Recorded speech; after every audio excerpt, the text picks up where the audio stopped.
Hello students, welcome to आव्या classes. प्यारे बच्चों, आव्या क्लास में आपका बहुत बहुत स्वागत है। और इस वीडियो में हम लोग देखने वाले हैं सेक्शन 3.15 मीटर ब्रिज। बहुत ही आसान टॉपिक है। व्हीटस्टोन ब्रिज पर ही ये कंसेप्ट बेस्ड है। देखो, इसका मीटर ब्रिज नाम क्यों है? बिकॉज इसमें एक वायर होता है जिसका लेंथ 1 मीटर होता है एंड ये यूनिफॉर्म क्रॉस सेक्शनल एरिया का होता है। ये दो पॉइंट्स ए और सी इसमें दिखाया गया है, इन दोनों के बीच में अटैच्ड होता है। सो बेसिकली यही मेरा वायर है जो कि 1 मीटर या 100 सेंटीमीटर का है। इसका जो रेसिस्टेंस है वो क्या है? RCM। RCM मीन्स की रेसिस्टेंस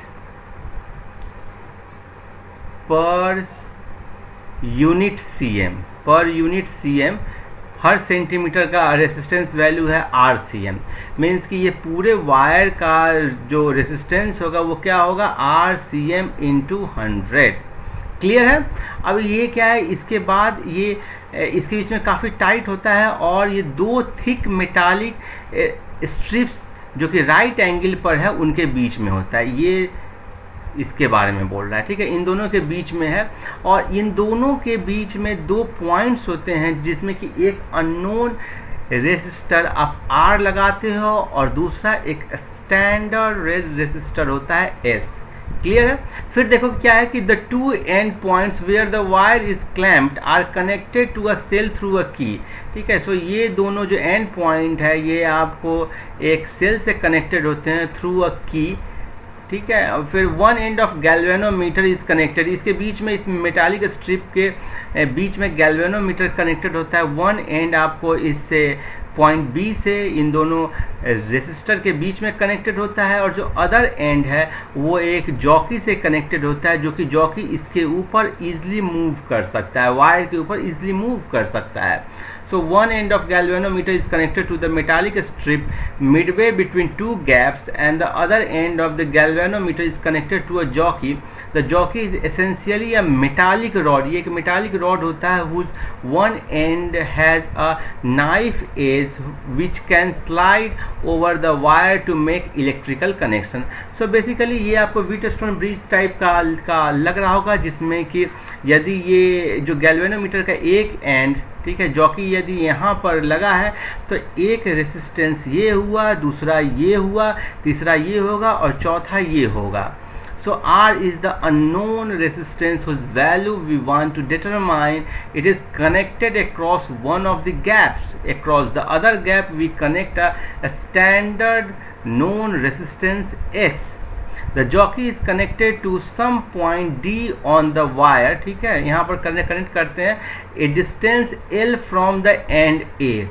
ठीक है, सो L एंड पर L एक जनरल दिया गया है।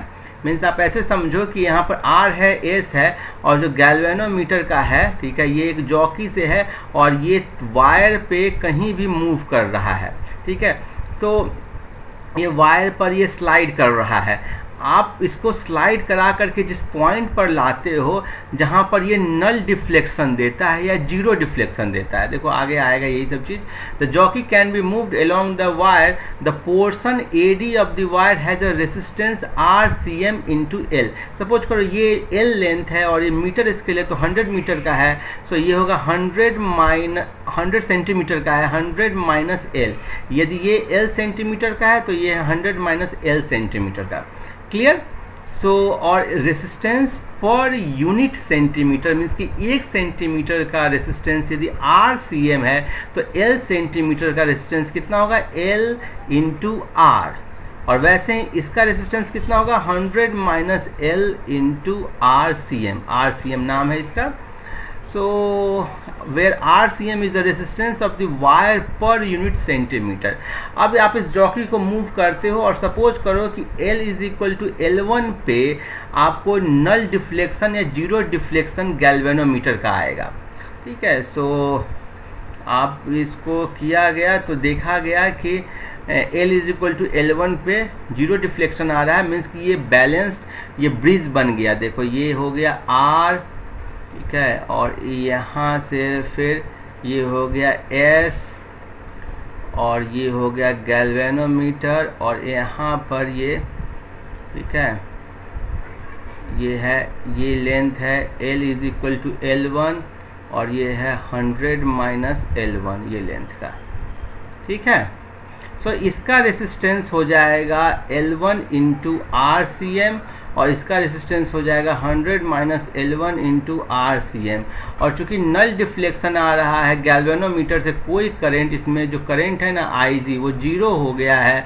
सो अब व्हीटस्टोन ब्रिज का कंडीशन लगाओगे तो R by L1 into RCM is equal to S by 100 minus L1 into RCM, और ये कैंसिल हो जाएगा और यहाँ से हो जाएगा R by S is equal to L1 by 100 minus L1।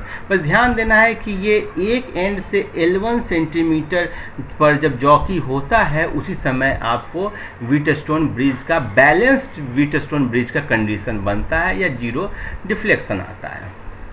सो यहाँ से आ जाएगा R is equal to S into L1 by 100 minus L1। So इसमें बहुत ज़्यादा कुछ दिमाग नहीं लगाना है, बहुत आसान है। By choosing various values of S we would get various values of L1। So S का अलग वैल्यू लोगे तो L1 का अलग वैल्यू आएगा। And calculate R each time, and error in measurement of L1 would naturally result in the error of in R। So L1 में error होगा तो R में भी होगा। So it can be shown that the percentage error in R can be minimized by adjusting the balance point near the middle of the bridge, that is when L1 is close to 50 centimeter. So आपको percentage error को minimise करना है तो एक suitable value of S का लो, ठीक है। S का वैल्यू चेंज करते हुए कोशिश करो कि L1 50 सेंटीमीटर के क्लोज में आ जाए। सो अब एक इस पर न्यूमेरिकल देख लेते हैं, बहुत आसान न्यूमेरिकल है। In a meter bridge, figure 3.27, the null point is found at a distance 33.7 centimeter from A. If now a resistance of 12 ohm is connected in parallel to S, the null point occurs at 51.9 centimeter. Determine the value of R and S. तो मैं figure पहले बना देता हूँ। देखो ये R है, ये पहले था S, और गैल्वेनोमीटर लिया गया, ये पॉइंट था L1 पहले आया था 33.7। सो 100 माइनस L1 हो जाएगा ये लेंथ। तो आपको देखो क्या होगा, R by S is equal to 33.7 divided by 100 minus 33.7, that is 33.7 divided by, ये हो जाएगा 66.3। पहला इक्वेशन हो गया। दूसरा क्या बोल रहा है कि S के पैरेलल में एक रेसिस्टेंस लगा दिए और ये 12 ओम का। तो S के पैरेलल में जब रेसिस्टेंस लगाओगे 12 ओम का तो क्या हो जाएगा, S इक्विवेलेंट, इसका इक्विवेलेंट रेसिस्टेंस निकालोगे। इक्विवेलेंट रेसिस्टेंस कितना हो जाएगा, S into 12 divided by S plus 12। और अब जो आएगा वो होगा R बाई एस इक्विवेलेंट, इसको आप S इक्विवेलेंट नाम दो, इज इक्वल टू 51.9 सेंटीमीटर अब आया है। तो 51.9 डिवाइडेड बाई 48.1। सो ये आ गया। S इक्विवेलेंट का वैल्यू डालो, S into 12 divided by S plus 12, और यही करके आपको सॉल्व करना है। देखो यही किया गया है। So it is equal to 51.9 divided by 48.1, और यहाँ से देखो यही हो गया आपको 51.9 divided by 48.1 is equal to S plus 12 divided by 12 into R by S, और ये R बाई एस जो है वो किसके इक्वल है, ये है इसके इक्वल, ठीक है। सो इसको कर दोगे आप 51.9 divided by 48.1 is equal to S plus 12 by 12, और R बाई एस का वैल्यू डाल दो 33.7 डिवाइडेड बाई 66.3। इसी को सॉल्व कर देना। देखो आप उस बुक में भी यही किया गया होगा। देखो इसी को इसने सॉल्व कर दिया और यहाँ से S का वैल्यू आ गया। S पूरा R यहाँ से इलिमिनेट हो गया है, इसमें R नहीं है तो केवल S है, तो S आ गया 13.5 ओम। तो S का वैल्यू जब 13.5 ओम इसमें डाल दिया जाएगा तो R का वैल्यू आ जाएगा 6.86 ओम। बहुत ही आसान था। मीटर ब्रिज में बस 100 सेंटीमीटर का एक होता है वायर, और उसी पर आप गैल्वेनोमीटर का जॉकी को मूव करके आप फाइंड आउट कर लेते हो कि कब बैलेंस ब्रिज का कंडीशन बना। क्लियर है? सो आई एम श्योर वीडियो अच्छा लगा होगा। इसे लाइक करें, शेयर करें, सब्सक्राइब करें। अगले वीडियो में हम लोग पोटेंशियोमीटर के कंसेप्ट को देखेंगे। Keep watching, happy learning, thank you.